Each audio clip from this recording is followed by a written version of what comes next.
Well, there are some quite significant things, I think, in terms of British politics that are being skirted over at the moment in terms of developments we've seen in recent days. And I want to highlight them in this video because, yes, we have seen a Burnham bounce in the national polls, and that is why there continues to be speculation as to whether or not Andy Burnham will trigger an early general election.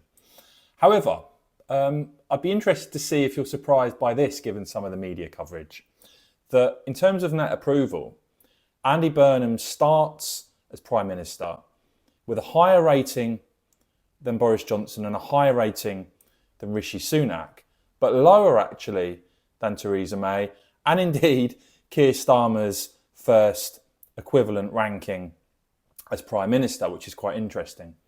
Now, something else in terms of the national polls that is becoming increasingly clear, and it's this, because you see here in yet another poll, this is Opinion, showing that Labour are leading up 5 on 27%, but look at what is clearly emerging now, that it's between Labour and Reform in terms of becoming the most popular party, because the Conservatives there and the Greens both down, and Kemi Badenoch, as ever, seems to get away with it. The idea that she's doing really well as Conservative leader, well, there you go.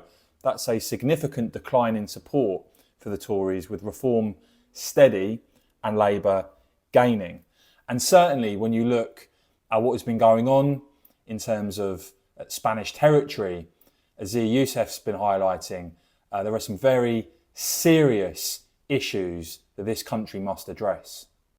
Well, I'm here because I saw the extraordinary footage, as your viewers would have done, of 60,000 Moroccan men storming an undefended border into European territory, specifically Spanish territory. Then we saw the footage of some of these men marauding through town, looting shops, terrorizing local residents, one of them admitting that they're wanted for murder in their home country.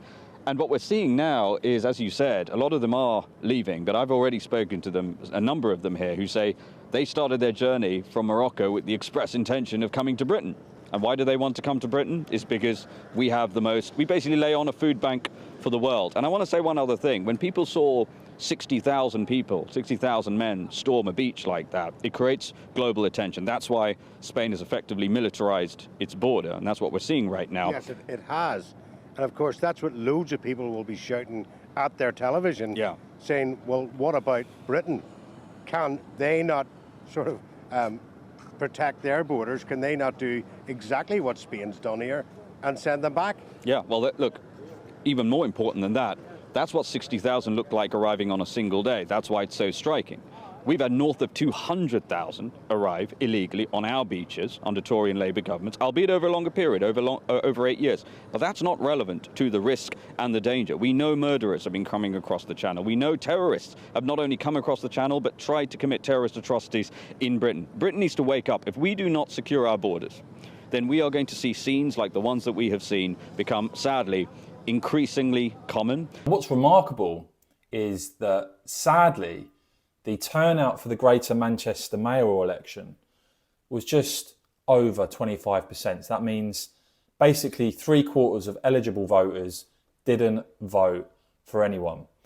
But what did we see? Well, clearly we saw a Labour victory, winning that, and we saw Reform as the main challenger. It went to the second round because no candidate got over 50% in the first round. Of course, the voting system had been changed for this, from first past the post to this system.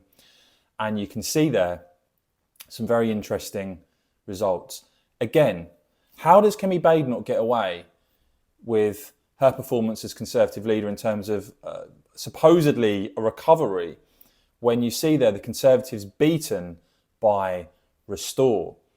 But also, if you break down this result and compare it to 2024, and again, I'm not trying to downplay it in terms of Labour clearly won, but Labour last time got 63% of the vote, and this time we're down to 47%. In 2024, you can see there, Reform got 7.5%, this time 21% in the first round. And you can see there again, the Conservatives last time round got 10%. They actually got 19% in 2021, but this time collapsing to under 8%. So I think that all shows you sort of what is really happening aside from the headlines in terms of if you analyse what is actually going on right now. Let me know your thoughts on that in the comments below. And in terms of that Labour win in Greater Manchester, this is what the Prime Minister, Andy Burnham, had to say after. We do love you, Manchester. We love you, Greater Manchester. And that's the first thing I want to say this morning. A huge thank you to the wonderful people of all the 10 boroughs of Greater Manchester who have backed what we've been building here for many, many years. And they can see the change that's coming through, and they've supported that change, and they've said to us, do more, take us further, and that is exactly what we will do. When I came here as mayor, almost 10 years ago now, I remember a certain former leader of Manchester City Council. Is Richard with us today? I don't know if I can see him, but you all know Richard. In a typical Richard Lee's way, he said to me, don't bring any of your Westminster ways here. And you always had to listen to what Richard said. And I took it to heart, and I thought, you know what? You're right, Richard. You often had to sort of process what Richard said, and you in the end came round to understanding that he was often right. I decided that something different was needed, a different way of doing politics. Place first, not party first. You've heard me say that, but that's what we did. Problem solving, not point scoring. And maybe the main thing, positive politics. Just explain to people what we are going to do for them. Make it about what we're going to do, rather than pointing fingers at others. That's what people want from politicians. What are you going to do? Tell us what you're about. And that was the type of approach that we built here in Greater Manchester, and we've been building it together ever since. And can I just say, it is together, everybody. Look at amazing that you've been behind us all the way through.